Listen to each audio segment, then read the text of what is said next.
Hello, everybody, and welcome. Thank you for joining us this evening. Welcome to this event hosted by the ClimateHub on climate-related ballot measures. And we are looking forward to a really great panel discussion tonight with some different policy experts from several different environmental and climate and labor organizations here in San Diego. Can folks give me just a thumbs up to make sure you're hearing me and you're seeing my slideshow? Okay, outstanding. And this meeting will be recorded. This is so we can share the video with people who are not able to attend this evening. If you would prefer not to appear in the recording, you can turn your own camera off so you do not appear. And yes, this is just an announcement that we will be recording, and this is the flyer for this event. So this evening, this program is hosted by the ClimateHub, and the ClimateHub is a coalition of several different local organizations: San Diego 350, the Climate Action Campaign, Hammond Climate Solutions Foundation, San Diego Coastkeeper, Bike SD, and the Surfrider Foundation for San Diego County. And the San Diego ClimateHub also participates in the San Diego Green New Deal Alliance, which is another coalition of climate groups. And tonight we are very lucky to also be featuring some of our friends from some partner organizations. We have a panelist from Unite Here Local 30 and from Climate Plan.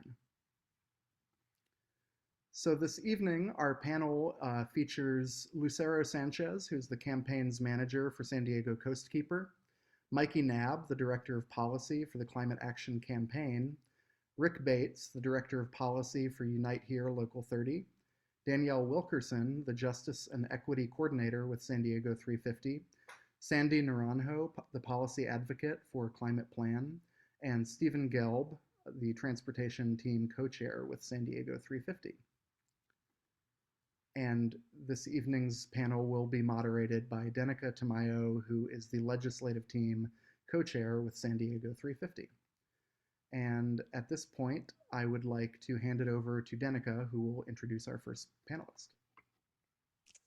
Hello and welcome everyone to tonight's panel discussion to learn more about initiatives on the November ballot that are relevant to climate change and are really important for building the political power of the climate movement. As Peter said, my name is Denica. I'm your MC for tonight, and I'm really excited that you're all here because it really shows your commitment to climate action, and not just for us, but for the generations to come that are going to inherit this planet, and how we leave it really matters. And so thank you all for being here.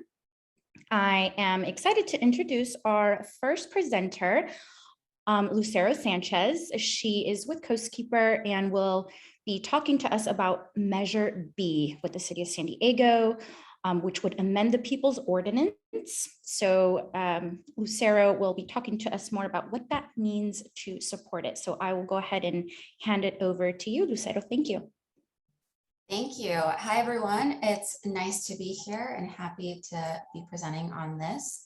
I have two slides. This slide will talk about what the measure is and what it is not, and then I'll talk a little bit more about our decision to support it. What the People's Ordinance is a voter-approved city law that guarantees garbage pickup for single-family homes without a separate fee. That was introduced in 1919, so over 100 years old. And while it sounds great, once you think about the fact that there are multifamily buildings, like renters, condo owners, that aren't benefiting from this, it means that they're paying for a service that single family homeowners get for free. So here you start to see that breakdown of how inequitable the so-called People's Ordinance is. So Measure B specifically is brought up by the City of San Diego to vote yes to amend the outdated ordinance. So it is not a rate increase at all. It is just a way for the City of San Diego to untie their hands a little bit when it comes to the way that they charge fees for trash pickup. As a little bit of a reference and context, San Diego is the only municipality in the state that provides the no-fee trash collection for some of its residents, but requires others to purchase those services from private companies. This ends up costing around $43 million per year from the general fund. General fund being a large fund that does have allocated spending. So when you take away from that, it means some other projects might not be able to be funded when they had been allocated to do so. So this is part of why this measure is coming up now. It's led by our Council President, Sean Elo Rivera. It's a very important issue to make sure that we are becoming equitable and also allowing the city to take measures to recover their trash pickup costs. So as I mentioned, what it's not, Measure B is not a rate increase. It's not a tax. It specifically is just allowing that amended language so that the city can look to explore that. State law actually requires that there be a cost of service study and other steps before any action can be taken on how we manage the cost of waste management. So this would allow that process to start, but it would include willingness to pay studies and other steps moving forward, including city council votes as well as public input. So we're not voting on a tax, which I know eventually will lead to that, but I just wanted to make that clear. Without that yes vote, Measure B, we just wouldn't have anything moving forward. One of the reasons that ClimateHub supports it is, like I mentioned, it will increase equity. Currently, renters, condo owners are bearing a larger brunt of this, while everyone is getting very similar service. But it's also a service that lacks funds, so there isn't the ability to increase trash management, improve, which ends up with the picture here that we see of a lot of trash coming from San Diego Coastkeeper. Pollution is a huge issue in the city of San Diego. Part of this is because of poor trash management. When it's not managed correctly, a lot of this trash ends up being picked up when we do have rain events and taken into our ocean. Our stormwater system doesn't actually clean anything. So we really need to make sure that we're stopping that point source pollution when it comes to trash management. Like I mentioned, it will untie the hands of the city when it comes to their trash management fees. And what this will do is it'll allow for some more education around how to reduce, reuse, recycle, and repair, and allow the city to do something like an ad campaign. Additionally, one of the possible options for how to move forward if Measure B passes is to have variable rate pricing, which is also known as pay as you throw programs. And these provide incentives for residents to better manage their own trash by recycling, composting, and reducing the amount that they generate. So overall, it will lead to better trash management and reduced pollution, which is why we at ClimateHub support this. Thank you. Thank you so much, Lucero, for that. That was very informative. Now we have Mikey Nab with Climate Action Plan, who will talk to us about Measure C, which would lift the 30-foot coastal height limit on buildings in the Midway District. He will talk to us more about what this all means. Thank you, Mikey. I will pass it on to you. Thank you. Hello, everyone. Thank you for being here. Yes, I'm going to talk about our support for Measure C. If we can go to the next slide, I'll outline some of the basics about what this measure does. So in 1972, 50 years ago, voters in San Diego placed a 30-foot height limit on new buildings north of downtown San Diego and west of the Interstate 5 freeway. It limits the city's ability to develop density in or around the urban core. This exacerbates our housing crisis. The Midway District is not a district with coastal views, which is one of the spirits of the height limit in the first place, to protect people's coastal views. There actually aren't coastal views from the buildings in Midway District. It's blighted. Residents in the Midway District have made it clear that they would like to see an investment in their community, which will not happen without the removal of the prohibition. They've approved many housing development plans and building development in the district with the height limit in place, and nearly none of them, as far as I know, have actually broken ground. So investment in that community is sorely lacking. This measure is identical to Measure C, which was passed in 2020.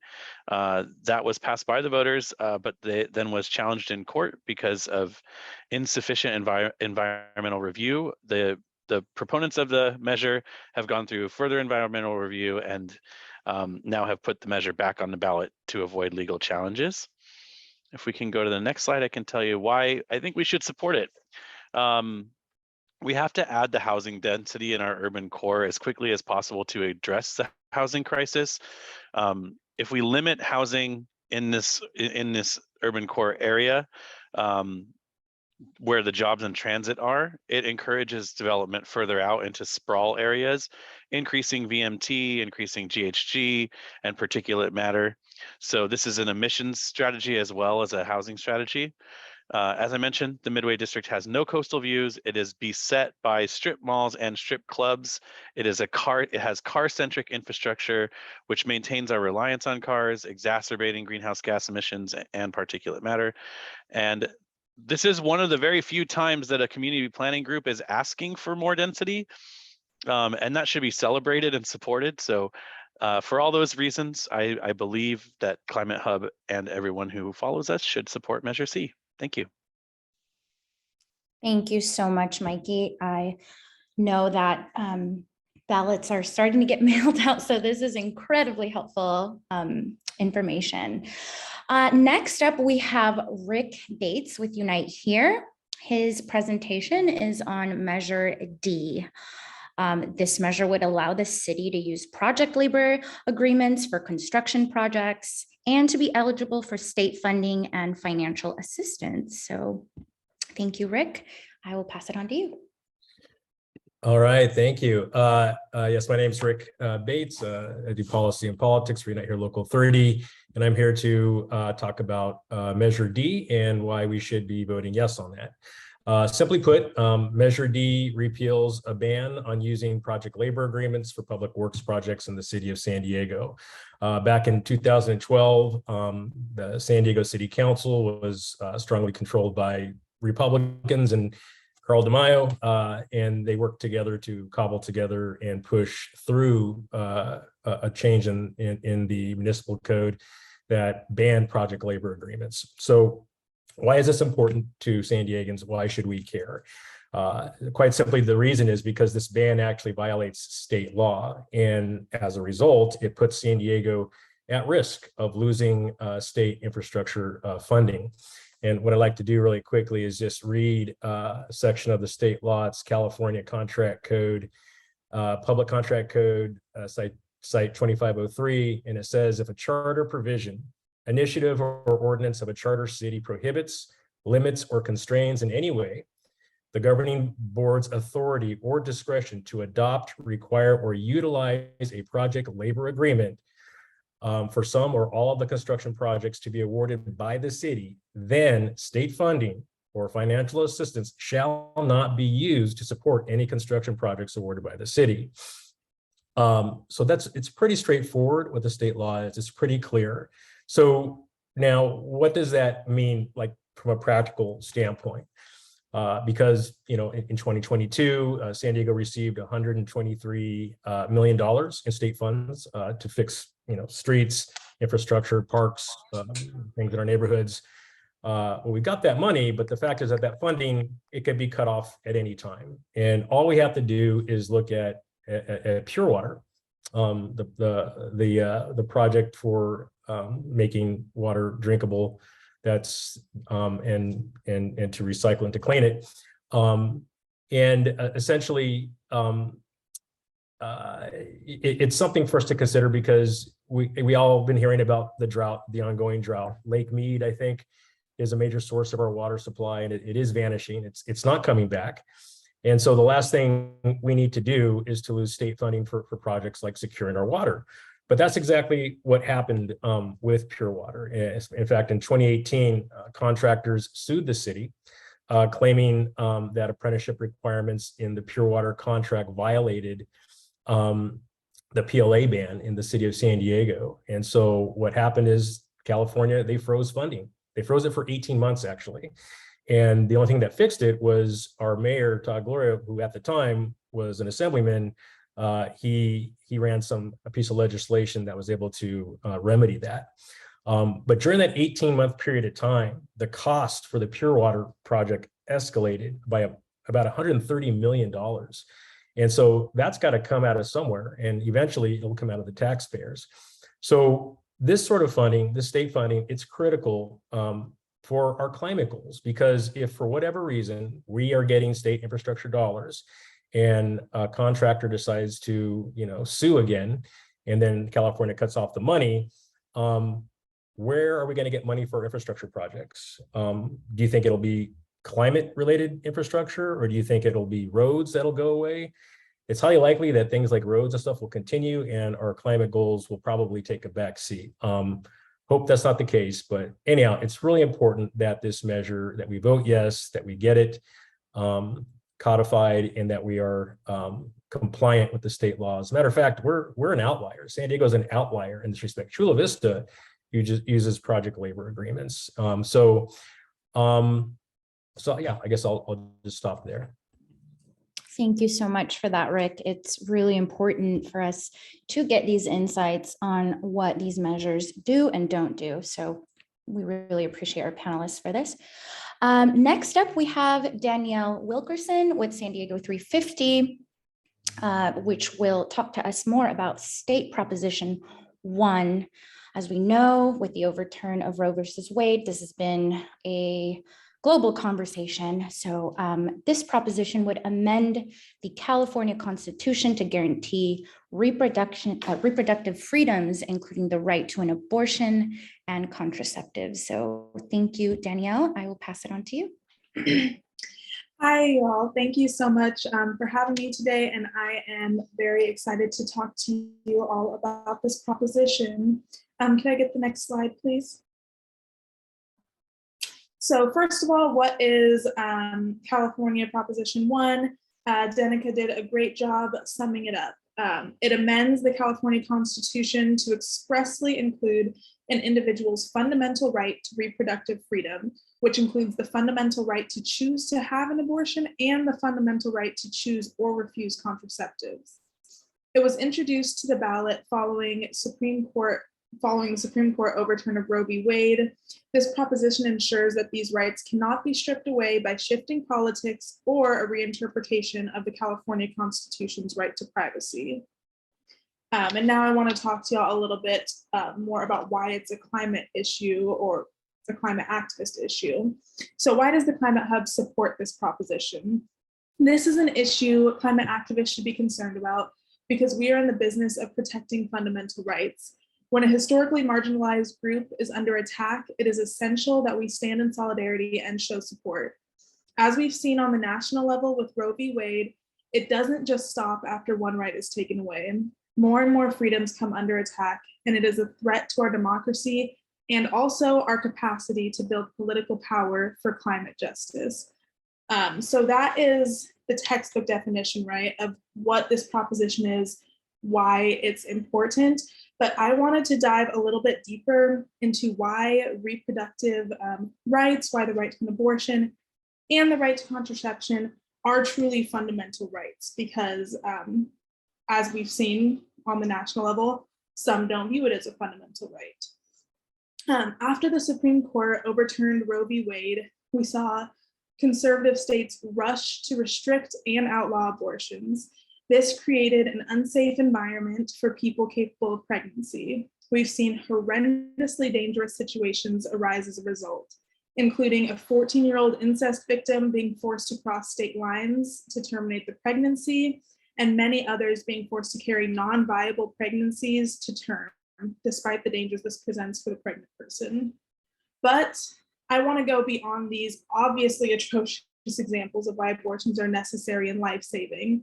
I want to discuss why a person should have access to a safe and legal abortion without needing to prove a health or safety concern.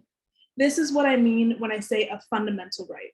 And I'm speaking in the context of pregnancies up until the point of viability, which is what is currently protected under California law at about 24 weeks, but ultimately it's determined by a qualified physician or doctor.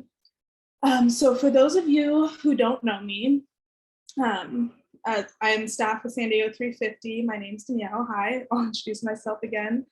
But I'm also 28 weeks pregnant with twins. So you may be wondering why a pregnant person would be so passionate about advocating for abortion and access to contraception. Well, pregnancy has given me an entirely new perspective and made me even louder about this issue, actually. When we first found out I was pregnant, we were overwhelmed with joy. Myself and my partner are fortunate enough to live in a state where we had a say in the matter. We were able to sit down and consider if we could afford a child, if we had time to raise a child, how it would impact our careers and lives in general, because this is, at the time we were only considering one, and then we found out it was twins, so woohoo. Yeah, so we had this, that was the first thing we did. We celebrated, we got the positive test, and then we're like, can we really do this? Is it feasible? We got to go through that logistical process because we had a say in the matter. And it is a very big life-changing decision. And again, I'm so thankful that we had that privilege to go through this process, but I want you all to take a moment to imagine an alternative scenario where we did not have the say in the matter. Identical circumstances, we both have the same source of incomes, we both live in the same place where this original scenario happened, but now this joy that we felt is replaced with fear. It's no longer, can we afford this kid? Is this a good decision? It's, how am I going to be able to afford raising a child? How is this going to impact my career? Oh my gosh, like the joy that should be associated with bringing a child into this world is now replaced by fear, as I said. And this goes on throughout the entire pregnancy. If you imagine both of these alternative scenarios, like I said, this has given me a very, very different perspective on the matter because I am now experiencing all of my precious organs being squished like into this much space. I'm experiencing the hormones, I'm experiencing all of the changes that come with pregnancy. My partner is experiencing this as well.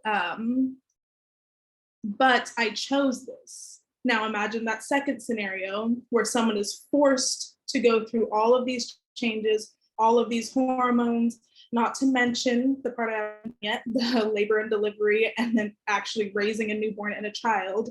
But they didn't have a choice. They didn't get to decide if that path was right for them. I can only imagine the resentment that builds up when in a situation that's supposed to be joyful, you are now potentially resentful of the child that you were forced to bring into this world, that you were forced to raise, that you were forced to provide for, because you did not get to make that decision for yourself. And that's why I believe it's a fundamental right, not just to have access to abortion, but also the contraceptive part, because we know that unwanted pregnancies can most be prevented with access, with easy, free access to proper contraception. And our adoption and foster care systems are already overburdened.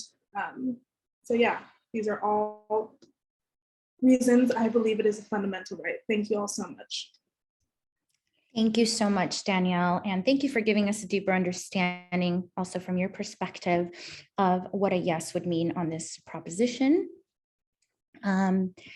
Now, up next, we have a little bit of a longer presentation on State Proposition 30. There are two sides to Prop 30, in neutral from San Diego 350 and in support of from Climate Plan. Prop 30 will increase taxes on the wealthy to subsidize EVs or electric vehicles and wildfire prevention programs. First up, we have Sandy Naranjo with Climate Plan in support of this proposition, and right after, Steve Gelb with San Diego 350 will speak about the neutral position. So I will hand it over to Sandy. Thank you so much. Thank you. Good evening, everyone. My name is Sandy Naranjo. I'm the policy advocate for Climate Plan, and we proudly support Proposition 30. We can go on to the next slide. So transportation is the single largest source of greenhouse gas pollution in California, and due to racist land use planning, many communities of color suffer adverse health impacts due to the close proximity of freeways. Next slide. It is very important that we transition immediately and that the state for years has worked on plans to develop benchmarks and targets to move us into a direction to help mitigate the adverse impacts of the climate crisis. But despite the number of executive orders and mandates, California still ultimately needs funding to help our transition. The state had a surplus, and even though the surplus was used to help with climate, it was still not enough for a full transition, which is why it's really critical for us as voters to weigh in how we can support a sustainable long-term funding to help the acceleration of ZEV and to reduce catastrophic fires. What Prop 30 does, it helps with the acceleration of ZEV and helps address the catastrophic wildfires that we've seen, and it provides $100 billion over 20 years. And just for comparison, on an annual basis, the Inflation Reduction Act provides $1.4 billion to the entire country, while Prop 30 at the same time will provide $4.5 billion just to California. So how does Prop 30 address these areas with this equity lens? Well, one, it provides $45 billion in subsidies to low and middle income families. As we know, even buying an electric vehicle has been very challenging if you're low income or working class. It's also a progressive revenue source. So it's not a tax that everyone pays. It's targeted to those who make more than $2 million a year. And also the other area about this Prop 30 is that it prioritizes funding for infrastructure for low income and communities of concern. So making sure that infrastructure, charging infrastructure is not in areas that are not, that are accessible to all. Go to the next slide. And as you can see here, you see all the coalition of all those who support Prop 30. If you follow politics in Sacramento like I do, you would see usually a lot of these logos in different sides of the aisle when it comes to addressing climate. And this is unprecedented, where we see unity amongst labor, environmental justice organizations, and other orgs talking about how can we have a vision and alignment. And this is why Prop 30 is important, because it was a really robust discussion for about 2 years on how we can make sure that we have funding to fight the climate crisis. We could go to the next slide. And so a critical component is labor union support for Prop 30. So the reason why labor union support for Prop 30 is that, one, it will create not just jobs, but good jobs. It would provide jobs to help build the infrastructure. As we most of you may be aware, we have the Electrical Vehicle Infrastructure Training Program, which is EVITP, which ensures that the installation of the infrastructure is by a certified electrician that goes through apprenticeship, which is by the IBEW, the International Brotherhood of Electrical Workers. It would increase private sector jobs. And also another component is the increase of state administrative jobs as jobs in agencies like CARB, the California Air Resources Board, and the California Energy Commission to help track and implement these programs. And so if we go to the next slide, transit oriented. So the other part about Prop 30 is that it's not just for individual vehicles, but it's also funding for buses. In my previous role, I used to work for a national organization called Mothers Up Front, and we worked to advocate for school districts to transition their dirty buses into zero emission buses. And so funding for this can help for that. And also for heavy duty trucks. As I'm a current port commissioner of the Port of San Diego, we have one of the most aggressive and ambitious goals in the country. And so this funding can help fund for the ZEV trucks and also for that charging infrastructure. Also, the funding California Air Resources Board can use for e-bikes and bike share. And that money can also be used for transit passes for low income and disadvantaged communities. There was a bill, a statewide bill this year that was that would pay for free fare passes. And unfortunately, Governor Newsom did veto the bill. And the reason why he vetoed the bill is because of funding. And again, it comes back, having a long-term sustainable funding. And with that, I will end my presentation and conclude why it's important for us to vote for Prop 30 to make sure that we have sustainable funding to us to have that just transition that we long deserve. Thank you so much, Sandy, for giving us a deeper understanding of what yes would mean for Prop 30. Now we have Steve Gelb with the transportation team with San Diego 350 and why we stand in a neutral position. Thank you. And thanks, Sandy. I really appreciate Sandy as a person and her work, so it pains me to have a different view on this issue. We think that Proposition 30, if you look at it without context, seems like a great thing. Cars that are electric are much better than cars that are belching out gas fumes and carbon. But we need to consider where we are right now as a society. And the fact is, we are in a situation where our cities are choking on cars and where our transit systems are wholly inadequate. And the reason that we're in this situation is because we've had decades and decades of public funding for highways and subsidizing sprawl development and all the things that have caused us to have cities that are built around the priorities of auto travel rather than the priorities of human beings. So that is the context. Let's please go to the next slide. So the average cost of a new electric car has gone up $2,000 since I created the slide a couple of days ago. It's now $66,000. The average cost of a used electric car is $44,000. People who are transit dependent cannot afford cars. So the idea that people who can't afford conventional cars would be able to buy electric cars because of this proposition is just not a viable idea. So the people who are most transit insecure, who depend on our totally inadequate transit system, will not be helped by this proposition. That's why we see this as the wrong priority.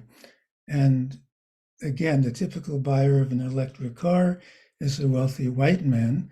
This will help perhaps people who have less income and already have cars to get an electric car. But the point is, if you read the entire ballot initiative, it never specifies how much of an incentive or how much support there will be for people to buy electric cars. And given these astronomical prices, it's not going to change the fact that the people who are most in need of transit support will not be getting it. In fact, what this bill is doing is continuing the path of car-centric planning and car-centric funding. If we could go to the next slide, please. So Proposition 30 doesn't advance mode shift away from cars, which is the biggest thing that we need to help with the climate. I said that it raises taxes without benefit to transit before I saw Sandy's slide that it will support electrification of buses. And that's a really good thing. But we know that the transit agencies are already planning to electrify their fleets. How much benefit this would be in addition is really not known. And what it will not do is give money to transit that will increase reliability, increase the frequency of service, increase the coverage of service. At the same time, our context is that the Regional Transportation Plan, which aims to move us away from cars and towards transit, is starving for funding. The ballot measure that many of us worked upon, that we hope to have on the ballot this November, is not on the ballot. What's more, the road use charge was removed by the supervisors as a meeting recently. And Jack Shue, a member of Sandag, said that he feels like this put us back 10 years when that decision was made. So we have transit-dependent people who are not able to get to jobs, shopping, education, medical care because of where we are now. And this bill, which would raise taxes, income taxes in California to over 15% for the highest earners, would give more credence to the people who are against any tax increases for transit, because the response is our taxes are already too high. When we go out to collect signatures for the next ballot measure, if this has been passed, people can say to us, do you know that our taxes are 15% for the top earners, and that's 4% more than the next state of Hawaii, and that most states in the country have single-digit income taxes? So the question is, if we're going to raise the taxes to work for transit and to work for the climate, is this the proper priority? So Lyft, as you know, is the biggest funder of this initiative. They've put $45 million into this point. And people have asked the question, why wouldn't Lyft want to give their drivers incentives directly? Why do they come to the public and ask us to support them? Many progressives, including Doug Porter, whose opinions I rely on when I cast my ballot, have come out against the measure, seeing it as something that is kind of a poison pill. So on the balance, we're neutral because there are so many good things that would happen, and yet there are so many more important things that need to happen that are more crucial and critical that will not happen while the tax goes to this. So for that reason, with very mixed feelings, we remain neutral. Thank you. Thank you so much, Steve, for delving in also on the a neutral position on Prop 30. It's definitely a one topic of conversation that we've had many of. So thank you so much. And thank you so much to each and every single one of our panelists for giving us everything we need to know about these 5 ballot measures that affect everything from greenhouse gas emissions, funding for our environmental programs, traffic, housing, labor protections, and reproductive justice. With all that said, I'm sure that many of us have so many follow-up questions. I know I do after learning so much tonight. So we wanted to open up with a Q&A panel discussion between you, our guests, and our panelists that are here today to help us better understand these different ballot measures. So please feel free to use your reactions button there that you see on the lower right-hand side of your Zoom screen. In there, you can give a thumbs up or raise your hand or whatever emoji you want to use if you have a question. Or if that's not really your style, you please feel comfortable throwing your questions into the chat, and our team will be on the lookout for your questions, and I will do my very best to jump back and forth from raised hands and chat questions. So here is your chance. We have our wonderful climate leaders and experts here. And let me see if I can see gallery, if I see any raised hands right now. If not, we'll go to our first question in the chat. Okay, I don't see any hands right now, but if our team members or Augusta or Peter, if you see any, please let me know and just throw me a chat. I have one question. why are the airways so filled with calling Prop D as a fraud? So whoever wants to take that one. Yeah, I can take that. So no, that's a great question, and I have seen some of the mailers that have been coming out. So I think the thing to think about here is who stands where. The mailers are coming from the people that oppose Measure D, which is they're funded by the Associated General Contractors, the AGC, individual construction companies. Just for example, since 2016, the AGC PAC has given like over $3 million to Republicans. Individual donors to No on D have contributed at least $172,000 to Republicans since 2018. Thousands upon thousands given to the effort to recall Governor Newsom, the Trump Victory Fund, ISA for Congress, the Republican Party of San Diego County. That's who's sending those mailers out. If you can think about it in this context, that Measure D is put together to repeal a ban on PLAs that was put there by Carl DeMaio and the Republicans of the City Council back in 2012.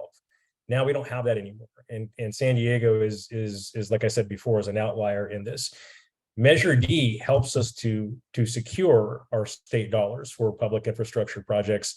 And I think it's important. I don't know if I mentioned this before, but if we lose state funding, the city isn't going to stop building the roads. I just heard Steve talking about moving away from our cars into transit.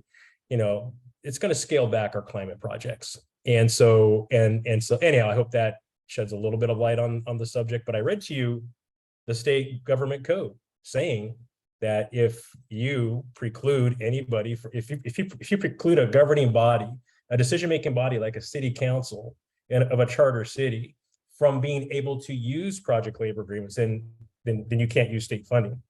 So it doesn't say that you have to use project labor agreements. It doesn't require the city to use them. It just says they have to be an option. So it's just to lift the ban, that's all. Thank you so much, Rick, for that. Hopefully that answers the question. Question number 2, with regards to the repeal of the People's Ordinance, how do property taxes on single-family homes and on multifamily structures, landlords, factor into the arguments? Yes, thank you. That's a great question. I will do my very best to answer. If anyone else wants to jump in, please do so. I believe that currently what the arguments are around how property taxes factor in is currently we do fund some of our trash services through taxing, which means it's a little confusing, but it means that like renters and everyone who isn't in a single family home are currently paying twice for trash, while single family homeowners are paying once for trash.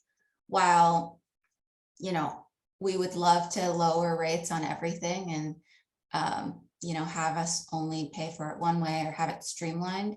It's a pretty expensive service that we have, and really right now we're leading into that deficit. So the only way to fix that is to go the route of allowing the city of San Diego to do assessments to figure out what that solution looks like. Thank you so much, Lucero, for that. Our third question that we have is 45 billion sounds like a lot, or sorry, was that billion or million? Sounds like a lot for Prop 30 and what's being proposed for just this state. Do they list specifics on how they want to raise the funds and money or percentage allocations? I will repost the question for Steve.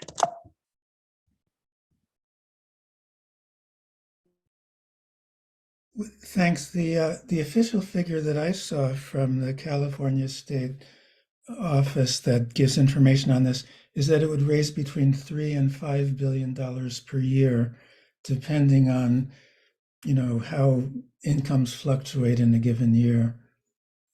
And I'm just looked that up right now to double check it. Thank you so much, Steve. The next question we have is, what consideration is being given to microtransit solutions, which are, in my mind, kind of between the problems with individual cars and very expensive public transit projects?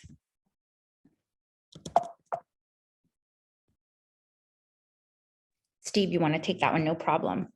Yeah, I'd love to take this one because our transportation committee is really involved right now in working on microtransit. And next Thursday night, we actually have a webinar on microtransit with some of the leading microtransit people from the region. Microtransit, which is usually defined as on-demand or fixed route vans that take people in shared vehicles, is being implemented across the country rapidly right now because it can serve in places where there is no service. Los Angeles has 9 zones, including Watts, Compton, some of the poorest neighborhoods that are having microtransit to help people get to transit and to places that transit doesn't go. So I think it's a really important strategy. It's not a cheap strategy, but it's a valuable strategy, which ideally would not cannibalize conventional transit, but help it serve more people.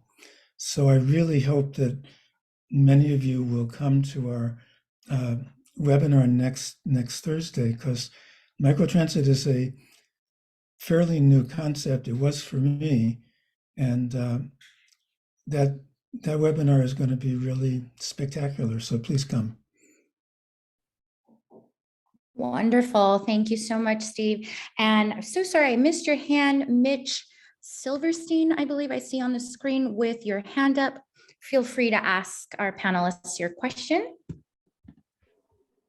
Thanks, Danica. I got a question for Mikey, or for anyone really who, regarding the midway height limit. I totally agree basically with the ClimateHub. I'm part of the ClimateHub, so of course I agree with the ClimateHub. But I live in District 2, west of the 5 in OB, and despite all the arguments, basically all of the opposition arguments, what I'm finding is the underlying thing that's underneath it all for coastal homeowners and people who live closer to the beach than Midway, who really don't even go into that area, to be honest. It's all about fear of the domino effect for them. That's to me, and this is anecdotally what it's all about. They're just afraid that once we erase the height limit in one area, they're going to come for my neighborhood next, so to speak. So I want to just maybe get your insight onto that, if you think that is a valid fear for them to have or not. I don't really have it, personally, I don't have a strong opinion whether it should be protected or not anywhere, but I just wanted to get your insight on how realistic that might be in your opinion. Thanks. Yeah, thanks, Mitch. I think you're right. It's that is likely what's fueling a lot of the opposition in the neighboring regions, which is, by the way, where all of the most vociferous opposition comes from. It doesn't come from the Midway District itself, as is evident by the community planning group there asking for this height limit increase. Whether it's a legitimate concern, if this is a domino that will cause further dominoes to fall, I can't really say.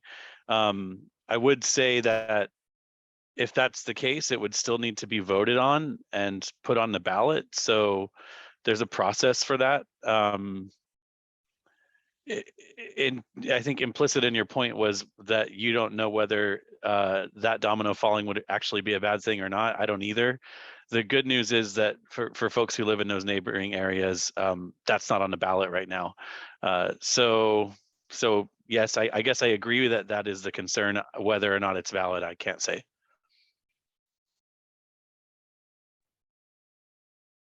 Awesome. Thank you so much, Mikey. So at this time, I don't see any more hands up. This is your chance here. I believe, Peter, I don't know how we're doing on time, if we have any opportunity for another question, or if or if this is where we end our question. Looks like we have 7 minutes. So if you have any burning questions, this is your chance on these ballot measures. I also don't see anything in the chat currently. So I'll just give it a second here. If there are no other questions from our guests, I did have a couple of follow-up questions that we wanted to ask in case. Denica, could I just add, I put this answer in the chat as like a follow-up for Catherine's question earlier about Measure B in the People's Ordinance. But if anyone's ever watching this recording and doesn't have access to the chat, I kind of wanted to just say it out loud, which is that property taxes would not change with the repeal of the People's Ordinance.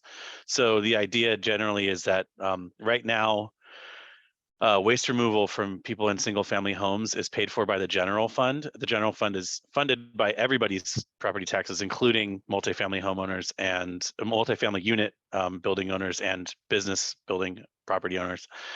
So they don't receive the services for the funds they're paying into, as Lucero clearly outlined. But if it were repealed, the property taxes wouldn't go up to cover that service. What would happen is eventually the city would charge for the service that those single family homeowners are enjoying. The good news is the city is not a for-profit company, so they're not allowed to charge. They don't need to build in a profit margin for the service. They can only charge to cover the service itself. And just to give sort of, I know this wasn't part of the question, Catherine, but a little follow-on ancillary benefit to that would be what we saw when Republic workers went on strike earlier this year. The city was not able to cover that capacity. They didn't have enough waste management workers in the city to go and pick up the trash, which became a huge public health issue, mostly in Chula Vista, but some of those Republic services were in the city of San Diego as well. So this would actually increase the capacity of the city's waste management services as well.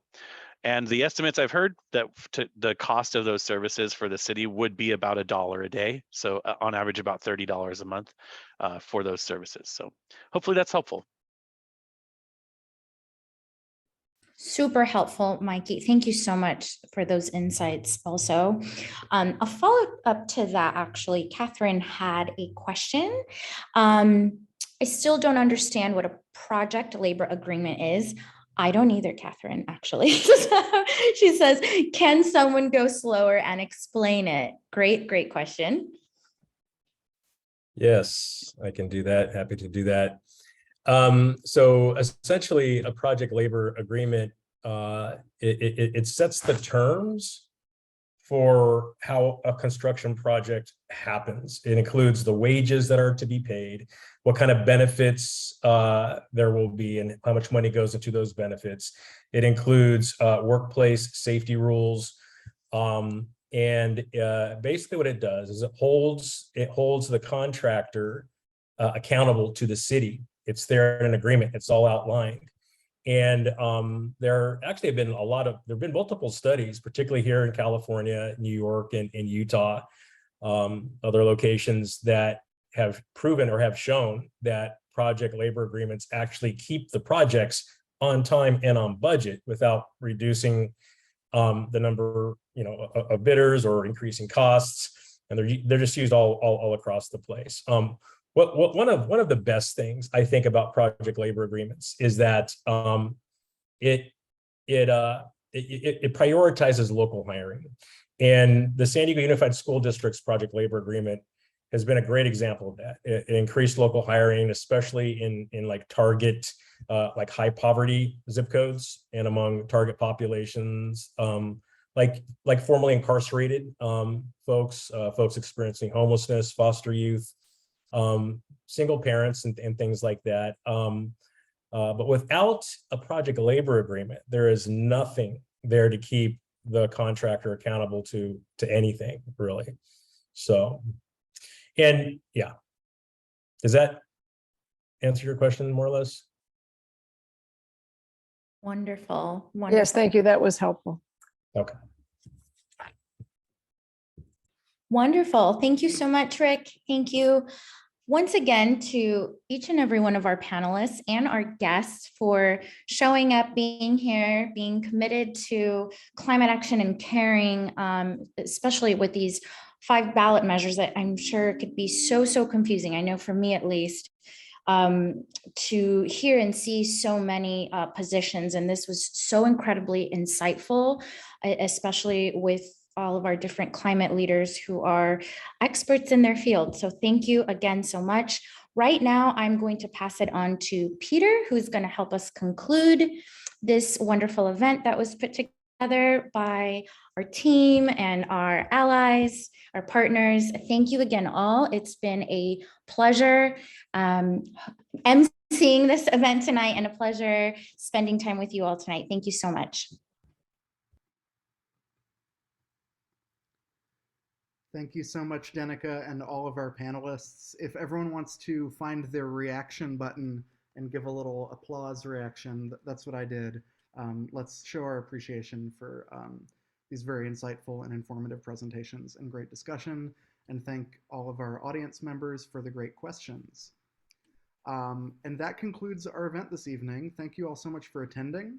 We have, everyone who was here should have had to register through the Zoom page. So we will send out a follow-up email as soon as this recording is processed. I will try to do it tomorrow.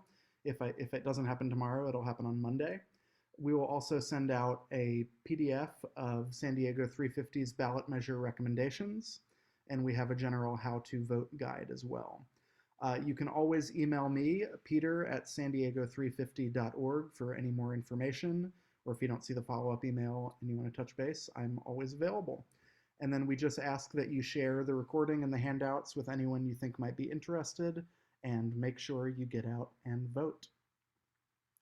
And then finally, we have just a couple upcoming events to plug. You can find them at sandiego350.org/events. As Steve was mentioning, we have a climate chat next week, next Thursday, October 20th, at the same time, 6 to 7:30, also on Zoom.